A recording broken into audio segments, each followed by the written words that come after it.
Bismillah ar-Rahman ar-Rahim. The third part of the antibiotics lectures, which is cephalosporins. Cephalosporins classification. These antibiotics are derivatives of 7-amino-cephalosporinic acid and contain the beta-lactam ring structure also, like penicillins, but a little bit different. They are designated first, second, and third or fourth generation drugs according to the order of their introduction into clinical use.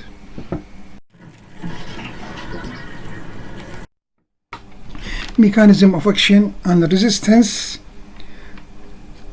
They binds to penicillin binding proteins on bacterial cell membrane to inhibit cell wall synthesis by mechanisms similar to those of penicillins.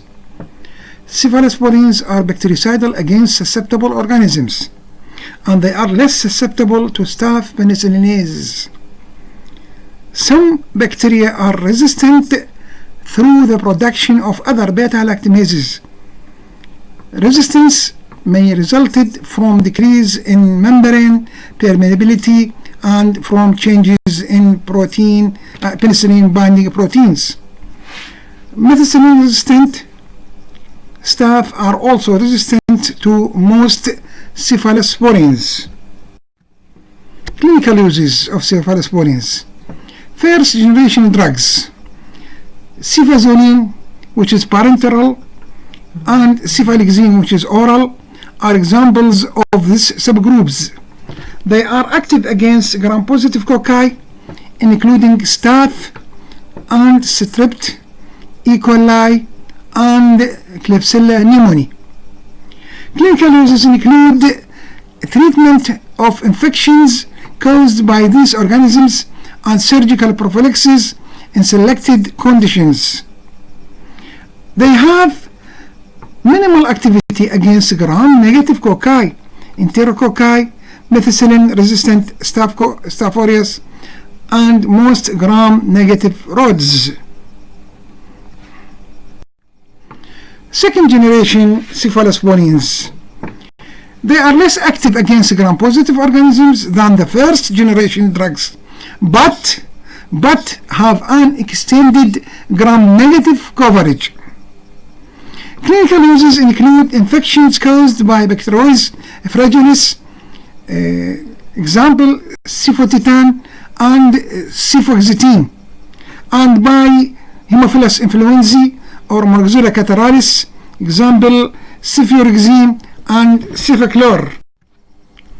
Third generation drugs examples are cefoperazone and cefotaxime.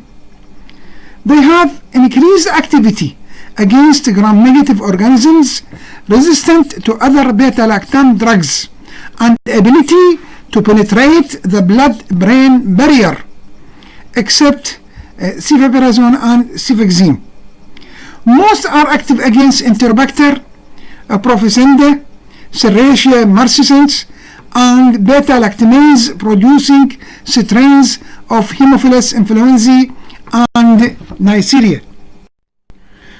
Individual drugs also have activity against Pseudomonas, like cefazodine, and Bacteroides fragilis, like ceftizixime. A drug in this subclass should usually be reserved for the treatment of the serious infections, example bacterial meningitis. Ceftriaxone, which is used parenterally, and cefixime, which is used orally. Currently, drugs of choice in gonorrhea are exceptions. Likewise, in acute otitis media, a single injection of ceftriaxone is an effective as 10 days course of treatment with amoxicillin or cefaclor.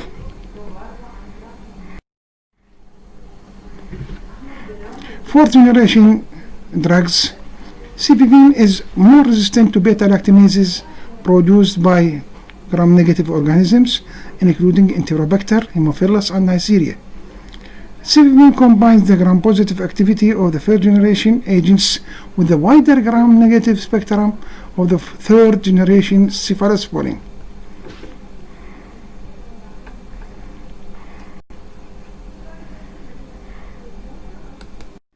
Toxicity of cephalosporins. First, allergy. Cephalosporin cause a range of allergic reactions from skin rashes to anaphylactic shock. They occur less frequently with the cephalosporin than with penicillins. Complete cross hypersensitivity between different cephalosporins should be assumed. Cross reactivity between penicillins and cephalosporins is incomplete, from 5 to 10% only. Patients with a history of anaphylaxis to penicillins should not be treated with cephalosporins. Second, other adverse effects. They may cause pain at intramuscular injection sites and phlebitis after intravenous administration. And also they increase the nephrotoxicity when combined with aminoglycosides.